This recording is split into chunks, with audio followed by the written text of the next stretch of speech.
Alhamdulillah,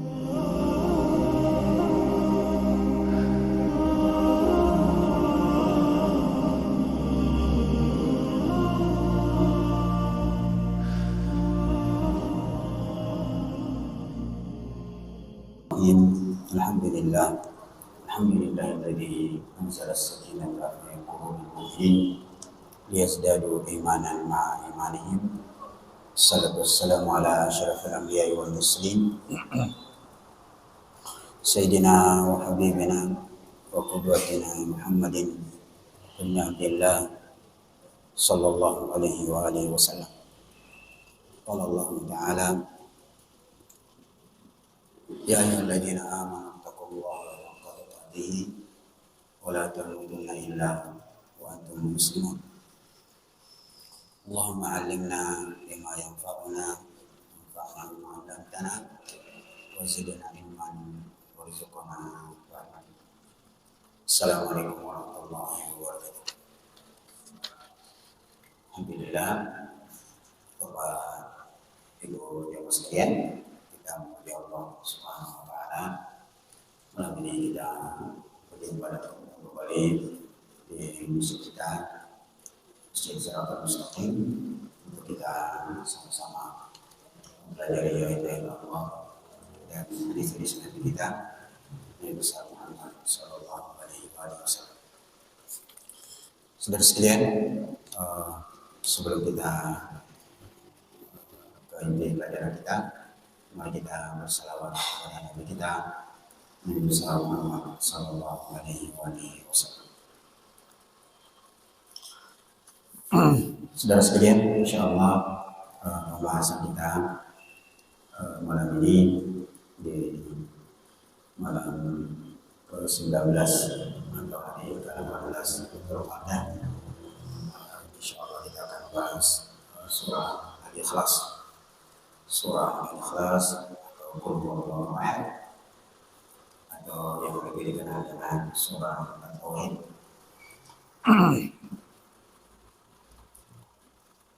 Yang pertama, bahwa surah Al-Ikhlas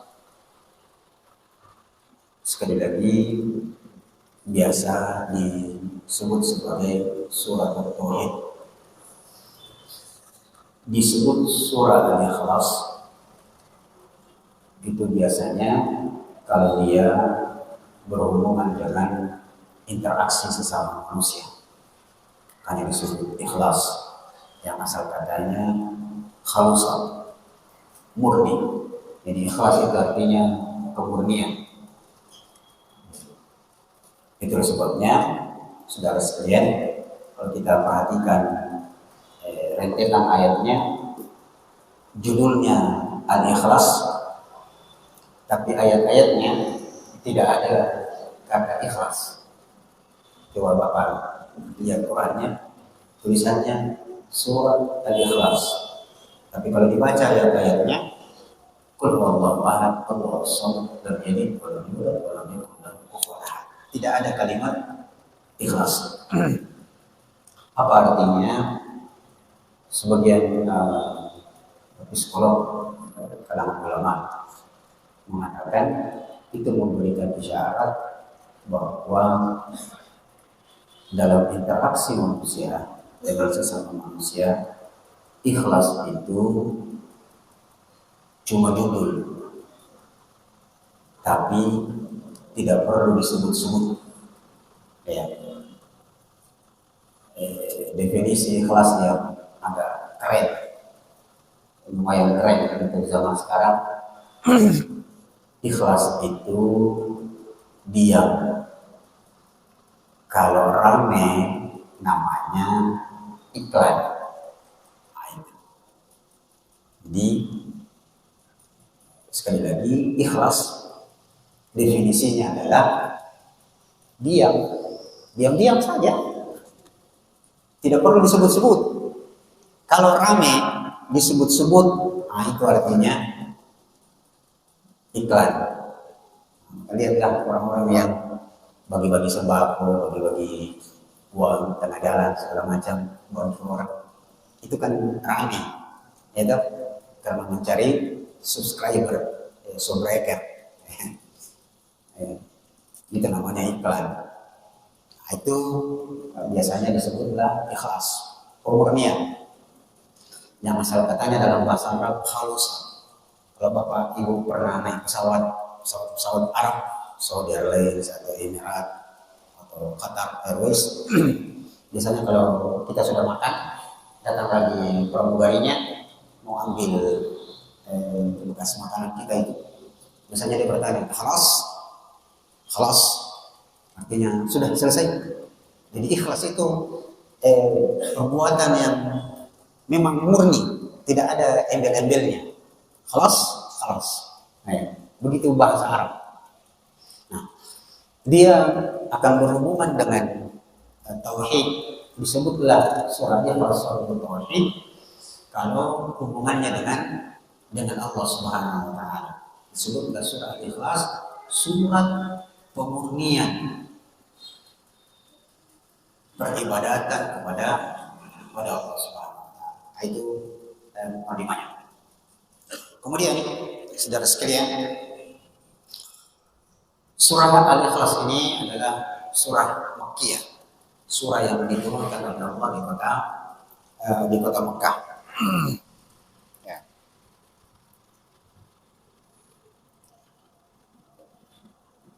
Kemudian sabab nuzulnya, nah ini penting untuk kita pahami. Sabab nuzulnya surah Al-Ikhlas ini, Bapak Ibu sekalian, adalah kata Imam Al-Qurtubi,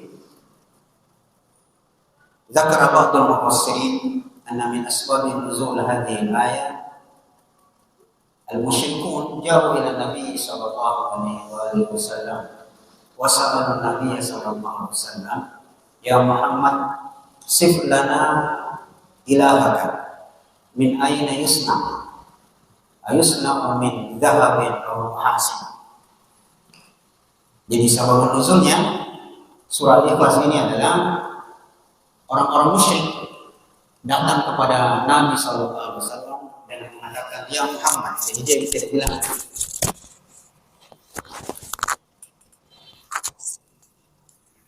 tidak bilang, wahai Nabi, karena kan mereka musyrik.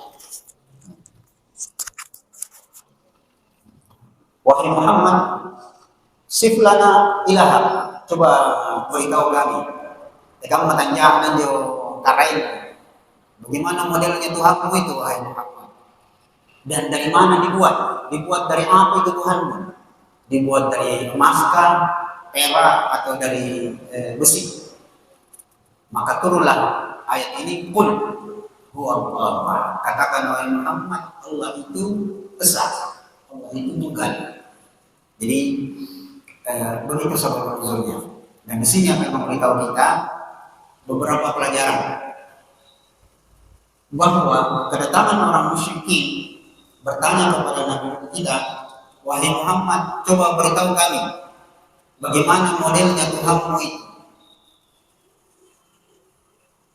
Itu memberi petunjuk bahwa orang-orang musyrik itu suka sekali menyembah. Tapi ya, dia mau kalau Tuhannya kelihatan. Ya, dia mau Tuhannya kelihatan. Maka dia bertanya, kamu tanya jauh karain Muhammad. Itu pertama. Yang kedua, ketika dia bilang, dibuat dari apa itu Tuhanmu, wahai Muhammad? Itu pertanda bahwa memang otaknya tak bolak-balik. Masa Tuhan terbuat dari apa? Terbuat dari apa Tuhanmu Muhammad? Dari emas, dari perak, atau dari besi? Nah, itu memberikan petunjuk bahwa orang-orang musyrik memang suka bikin Tuhan. Dia yang bikin, dia sembah. Ada itu persis riwayat tentang Umar bin Khattab. Jadi sekalipun ulama kontemporer membantah kisah ini bahwa Umar itu pernah menangis. Jadi ketika Umar sudah masuk Islam, dia pernah menangis, terseduh-seduh. Dan ketika ditanya, kenapa Umar? Beliau mengatakan, saya itu karena waktu itu dia menangis sambil tersenyum. Kenapa bisa menangis sambil tersenyum? Umar ditanya, kenapa kayak begitu? Umar mengatakan, saya menangis sambil tersenyum karena saya ingat masa jahiliyah saya. Saya waktu masih jahiliyah itu biasa bikin Tuhan. Saya bikin Tuhan tuh dari kurma. Lalu saya sembah. Jadi kurma nah bentuk jadi patung Tuhan baru saya sembah.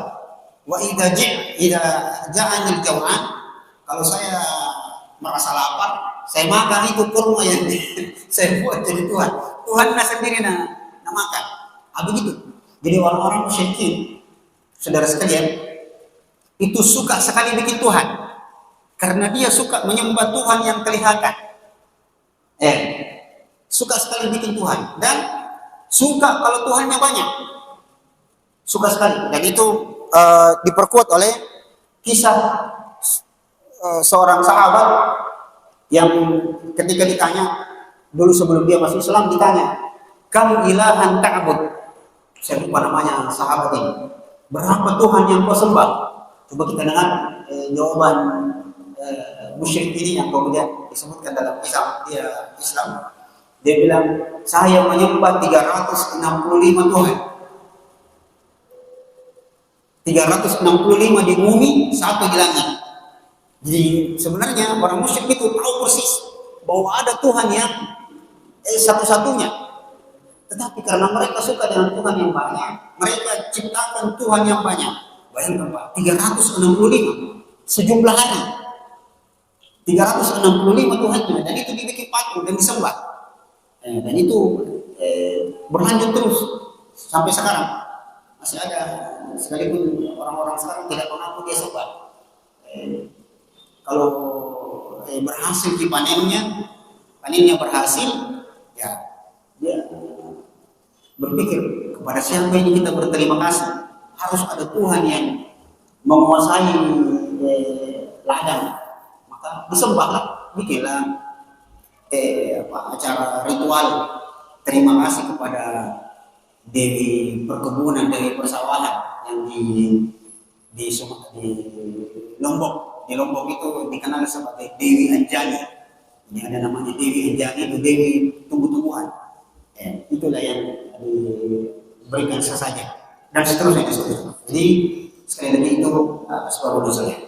Kemudian saudara sekalian, mari kita poin berikutnya memperhatikan beberapa keutamaan surah Al-Ikhlas yang sebagian esensinya sudah pernah kita dengar. Tapi kita mengulangnya pasti sangat baik. Yang pertama, keutamaan surah Al-Ikhlas disebutkan bahwa suatu saat anna rajulan sami'a rajulan qara'a qul huwallahu ahad yuraddiduha. Ada seorang sahabat mendengar sahabat yang lain membaca qul huwallahu ahad diulang-ulang terus. Falamma asbaha, ketika sampai di subuh hari, sahabat yang mendengar sahabat yang lain membaca surah Al-Ikhlas berulang-ulang, dia lapor kepada Nabi, "Wahai Nabi, saya tadi malam mendengar si fulan membaca surah Al-Ikhlas berulang-ulang terus banyak kali. Bagaimana itu Rasulullah?" Maka Rasulullah bersabda, dan hadisnya ini adalah hadis yang sahih, diriwayatkan oleh Imam Al-Bukhari. Rasulullah mengatakan, "Walladzi nafsi biyadihi, innaha la ta'dilu thulutsal Qur'an." Demi jiwaku yang ada di tangannya, di tangan Allah Subhanahu wa taala, sungguh surah Al-Ikhlas itu setara dengan sepertiga Al-Quran. Dalam riwayat yang lain, suatu saat Rasulullah SAW, hadis ini diriwayatkan oleh Imam Muslim. Suatu saat Rasulullah SAW menemui sahabat-sahabat. Rasulullah mengatakan, "Ukhshudu, fa inni sa'aqra alaikum thulutsal Quran." Bersiaplah wahai para sahabat, saya akan membacakan kepada kalian sepertiga Al-Quran. Maka para sahabat bersiap-siap, sepertiga Al-Quran, 10 juz. Nabi akan bacakan kita 10 juz. Tapi apa yang terjadi? Setelah Nabi masuk ke rumahnya, keluar lagi. Lalu kemudian Rasulullah membacakan kepada para sahabat, "Qul huwallahu ahad, Allahus samad, lam yalid wa lam yulad wa lam yakul lahu kufuwan ahad." Para sahabat kemudian ya istilahnya merasa lega tapi bingung. Cepat aja, qul huwallahu ahad, tapi seperti Al-Quran. Maka Rasulullah SAW mengatakan bahwa Qul huwallahu ahad ini sepertiga Al-Quran. Jadi pahala membaca Qul huwallahu ahad itu setara dengan sepertiga Al-Quran. Nah, sekarang kita ulang lagi satu pertanyaan penting. Mengapa Qul huwallahu ahad disebut sepertiga Al-Quran? Kalau begitu 2/3-nya mana? Mana 2/3-nya? Nah, jawabannya adalah kita dengar dulu riwayat dari Imam Muslim. Beliau mengatakan, Inna Allah azza wa jalla jazza al-Qur'ana thalatha ajza. Sungguh Allah subhanahu wa ta'ala membagi Al-Quran menjadi 3 bagian. Faja'ala qul huwallahu ahad juz'an min ajza'il Qur'an. Dan Allah menjadikan qul huwallahu ahad satu bagian dari 3 bagian Quran yang dibagi oleh Allah Subhanahu wa taala. Itu menunjukkan dia sepertiga Al-Quran. Qul huwallahu ahad. Nah, di mana 2/3-nya? 2/3-nya adalah sebutkan bahwa Al-Quran 3 bagian. Sepertiganya adalah tauhid dan itu berada di Qul huwallahu ahad surah Al-Ikhlas. Di riwayat yang lain asma wa sifat. Bagian pertama Al-Quran adalah asma wa sifat atau tauhid, itu berada di surah Al-Ikhlas.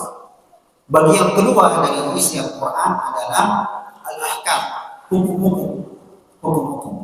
Yang ketiga adalah al-wa'd wal wa'id, janji-janji. Kemudian dalam riwayat yang lain disebutkan isi Al-Quran yang ketiga adalah sejarah, ya, kisah-kisah.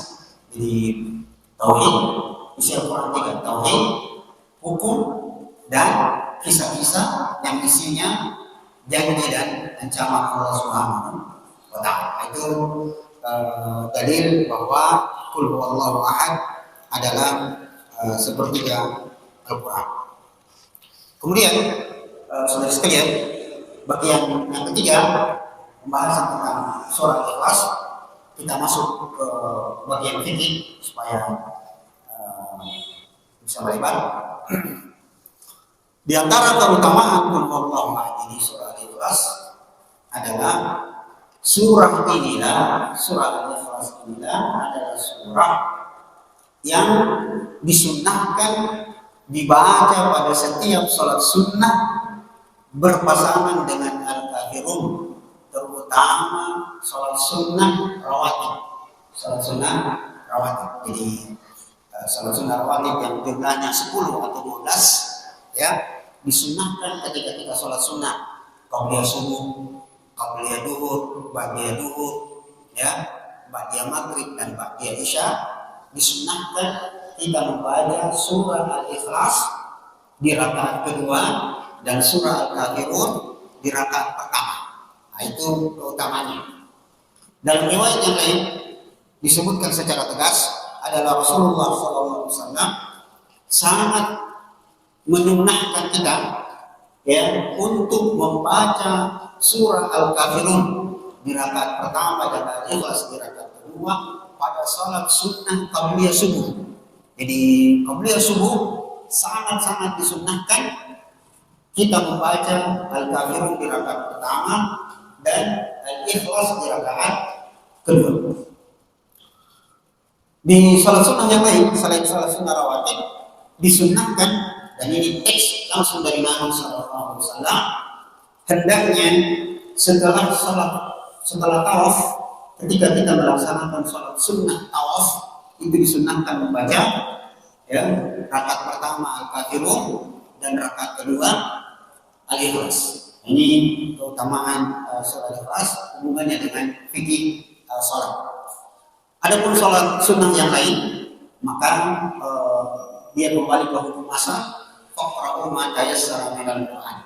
Jadi kalau salat sunnah, tahajud, apa segala macam, maka disunahkan membaca apa yang mudah yang kita hafal. Sekalipun nanti sebagian riwayat adalah Nabi SAW itu menentukan surah-surah tertentu pada sholat-sholat sunnah yang lain. Misalnya sholat Idul Fitri, Idul Adha, kadang-kadang Nabi membaca surah An-Najm dengan surah Al-Qamar. Tapi yang lebih populer salat Id Rasulullah membaca sampai Hisma dan Al-Ghasyiyah dan seterusnya dan seterusnya. Kemudian pembahasan berikutnya, dan ini sangat penting, tentang keutamaan surah Al-Ikhlas dan isinya berhubungan dengan masalah fikih. Kita sebutkan dua hadis Nabi SAW. Yang pertama disebutkan ada seorang sahabat diminta atau diperintah oleh Rasulullah untuk mengimami sholat di Masjid Kuba. Apa yang terjadi? Sahabat ini setiap kali memimpin sholat, yang dia baca cuma Qul huwallahu ahad. Dengan pengampunan, sere nih. Qul huwallahu ahad terus dia baca. Sampai-sampai sahabat bertanya-tanya, heran-heran sahabat. Alhamdulillah, Pak Imam. Dengan pengampunan, Qul huwallahu ahad terus dia baca. Tidak wajar ini, tidak wajar. Maka para sahabat bertanya kepada Nabi, Baginda, bagaimana ceritanya ini? Ada sahabat yang kita utus untuk imami kita di sini di Masjid Kuba, itu bacanya Qul huwallahu ahad terus, kayak tidak ada hafalan. Masa ada imam, Pak Imam tidak ada hafalan? Maka Nabi bertanya, menyuruh sahabat ini, bilang, kau tanya dulu sahabat yang jadi imammu itu, kenapa dia lakukan itu? Jadi Rasulullah mengajar kita untuk supaya dia bisa dipaknasa, jangan langsung mengadu dulu, tanyakan saja langsung, kenapa kau lakukan itu? Nah, para sahabat ini akhirnya bertanya kepada Nabi, kepada sahabat yang jadi imam, kenapa kau lakukan itu? Dia bilang, saya itu sebenarnya ada tinggi hafalanku, cuma kusuka sekali nih Qul huwallahu ahad, kusuka sekali. Maka dilapor lagi kepada Nabi, katanya dia dengan itu kalau jadi imam Qul huwallahu ahad terus baca, karena cinta sekali itu Qul huwallahu ahad. Apa jawaban Nabi?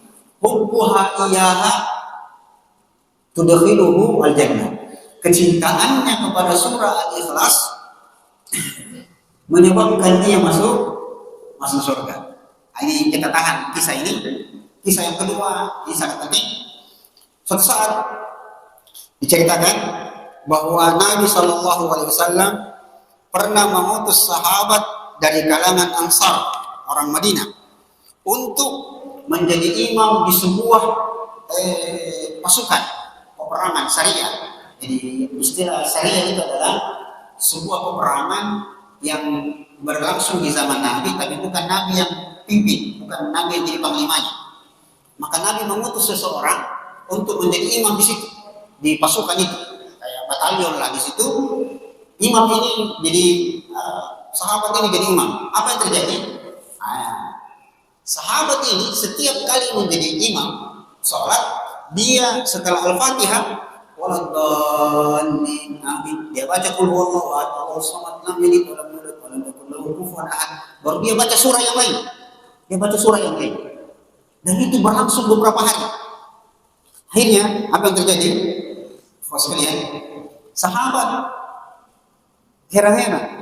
Dia bilang sama sahabat itu, kau marah-marah ini baca sambayang kau. Maka sahabat ini bertanya, apa yang masalah? Apa ada yang kurang dari rukun-rukunnya? Tadi saya memimpin kalian sholat. Bilang sahabat, kalau bahasa tidak tahu dia cuma marah-marah ini. Kenapa setiap anjari imam kok setelah Al-Fatihah kau baca Qul huwallahu ahad dulu, baru kau baca surah yang lain. Istilahnya kalau kita udah sambayang kita akal sering surah lu baca, kau kan dua surah lu baca, baru lain-lainnya adalah setiap selesai Al-Fatihah surah Al-Ikhlas dulu, baru baca surah yang lain, baru baca surah yang lain. Itu lain-lain itu, lain-lain. Dilaporlah kepada Nabi, itu utusan yang jadi imam, lain-lain cara sembahyang. Dan Rasulullah, kenapa? Begini, setiap selesai baca Al-Fatihah, di setiap rakaat baca Qul huwallahu ahad dulu, baru baca surah yang lain. Maka Nabi bertanya dengan pertanyaan yang sama. kepada sahabat yang pertama kisah tadi. Nabi bilang, kau tanya itu sahabat, kenapa dia lakukan itu? Maka sahabat itu mengatakan, saya selalu membaca Qul Huwallahu Ahad karena saya cinta dengan surah itu. Maka Nabi mengatakan, kecintaannya kepada surah Al-Ikhlas menyebabkan dia dijamin masuk surga. Di sini, Bapak-Ibu sekalian, beberapa menit ke depan kita jelaskan. Ada beberapa pelajaran penting masalah fikih dalam dua kisah ini. Yang pertama tadi, imamnya setiap sholat, setiap rakaat Qul Huwallahu Ahad terus dibaca. Kisah yang kedua, setiap rakaat membaca surah Ikhlas, setelah itu membaca surah yang lain. Pelajarannya adalah bahwa yang pertama boleh membaca surah di dalam sholat setelah Al-Fatihah lebih dari satu surah.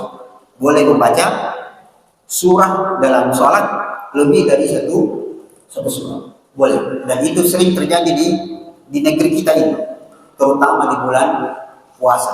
Coba kalau Ramadan Pak, kalau witir, apa yang terjadi?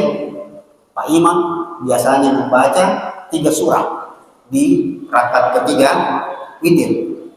Qul Huwallahu Ahad, Qul A'udzu birabbil falaq, Qul A'udzu birabbin nas. Jadi boleh membaca lebih dari satu surah dalam satu rakaat. Yang kedua, boleh sholat membaca lebih dari satu surah dan surahnya terbalik. Surahnya terbalik. Jadi baca juz 30 dulu, baru nanti setelah baca selesai juz 30, dia baca kembali ke juz 1. Itu boleh. Seperti yang dilakukan sahabat tadi. Jadi sahabat tadi, Qul amin, Qul Huwallahu Ahad, Allahu Samad, lam yalid wa lam yulad wa lam yakul lahu kufuwan ahad. Lalu dia mundur ke juz 1, baca surah Al-Baqarah. Itu boleh. Boleh membaca seperti itu. Dan ternyata Nabi juga pernah melakukan. Seperti yang dikisahkan oleh Mu'adz bin Jabal. Suatu saat Nabi SAW memimpin sholat malam, sholat lain. Kata Mu'adz bin Jabal, Nabi setelah sholat membaca Al-Fatihah, membaca surah Al-Baqarah. Selesai surah Al-Baqarah, Nabi menyambung surah An-Nisa. Setelah selesai surah An-Nisa, Nabi membaca surah Ali Imran. Itu artinya Nabi membaca 3 surah dalam satu rakaat. Dan surahnya terbalik. Al-Baqarah dulu, baru An-Nisa, baru Ali Imran. Yang kalau urutan di Quran, Al-Baqarah, Ali Imran, An-Nisa. Itu memberi pesan bolehnya membaca Al-Quran, surah di dalam sholat itu terbalik surahnya. Jadi baca misalnya rakaat pertama, waladhdallin, amin, qul a'udzu birabbin nas, malikin nas, ilahin nas, selesai. Kemudian mundur, qul huwallahu ahad, Allahu samad. Sudah itu selesai, baca qul a'udzu birabbil falaq. Itu boleh. Yang tidak boleh adalah kalau ayatnya yang terbalik. Kalau ayatnya terbalik, itu bukan terbalik namanya, tak bolak-balik. Walam yakul lahu kufuwan ahad, Allahus samad, lam yalid wa lam yulad, qul huwallahu ahad. Itu tidak boleh. Itu tidak boleh karena terbalik. Bagaimana kalau utuh di ayatnya, tapi ayat-ayatnya terbalik di satu surah. Misalnya begini. Setelah Al-Fatihah, baca 2 ayat terakhir surah Al-Baqarah. Selesai ayat 2 ayat terakhir surah Al-Baqarah, dia mundur di ayat kursi. Kemudian selesai ayat kursi, dia mundur di 5 ayat surah Al-Baqarah. Itu tidak boleh karena terbalik ayatnya. Ya, yang boleh adalah terbalik surahnya yang terbalik. Jangankan terbalik ayatnya dalam satu surah, loncat-loncat ayatnya tidak boleh. Misalnya waladhdallin, amin, lalu dia membaca 5 ayat pertama surah Al-Baqarah, lalu dia loncat ke ayat kursi, lalu loncat lagi di 3 ayat terakhir surah Al-Baqarah. Itu tidak boleh kalau dibaca dalam satu rakaat. Boleh kalau berbeda rakaatnya. Di rakaat pertama membaca 5 ayat pertama surah Al-Baqarah. Di rakaat kedua membaca ayat kursi. Boleh. Nanti bangkit lagi rakaat berikutnya baca surah Ali Imran ayat terakhir. Sudah itu mundur di surah Al-Baqarah ayat terakhir. Nah, itu yang boleh. Dari sini memberikan pelajaran bahwa bolehnya membaca lebih dari satu surah dalam satu rakaat dan boleh terbalik. Pelajaran yang terakhir, bolehnya mengulang-ulang satu surah di satu rakaat yang sama atau di setiap rakaat yang sama. Ya. Jadi misalnya di rakaat pertama, Qul huwallahu ahad, Allahu samad, lam yalid wa lam yulad wa lam yakul lahu kufuwan ahad. Di rakaat kedua baca lagi itu. Itu boleh seperti yang dilakukan oleh sahabat tadi. Dan itu terjadi di zaman kita, terutama di bulan Ramadan 10 malam terakhir. Perhatikan baik-baik, imam tak, saya tidak tahu kalau imam salat tarawih di sini. Kalau 10 malam terakhir, biasanya imam di rakaat kedua ada satu surah yang dia baca itu terus. Surah apa itu? Al-Qadar, inna anzalnahu fi lailatul qadar. Terus begitu. Di rakaat kedua inna anzalnahu fi lailatul qadar. Itu boleh. Dan itu disebut sebagai tabarrukan. Dia membaca surah Al-Qadar di rakaat kedua 10 malam terakhir Ramadan itu untuk berharap keberkahan surah itu dibaca, mudah-mudahan dia bertepatan dengan turunnya Lailatul Qadar. Jadi itu boleh. Jadi sekali lagi boleh mengulang-ulang satu surah di setiap rakaat. Apalagi kalau memang dia tahu dia kemampuan. Cuma itu hafalan ya apa boleh buat. Nah itu ternyata kemudahan untuk kita sekalian. Saya kira ini Bapak saudara sekalian ada yang berhubungan dengan surah Al-Ikhlas. Sisanya ini ada beberapa menit. Saya cukupkan. Kalau ada yang perlu kita diskusikan beberapa depan. Saya lihat di belakang anak sudah mengenai altar. Ya, saya kira demikian. Assalamualaikum warahmatullahi wabarakatuh.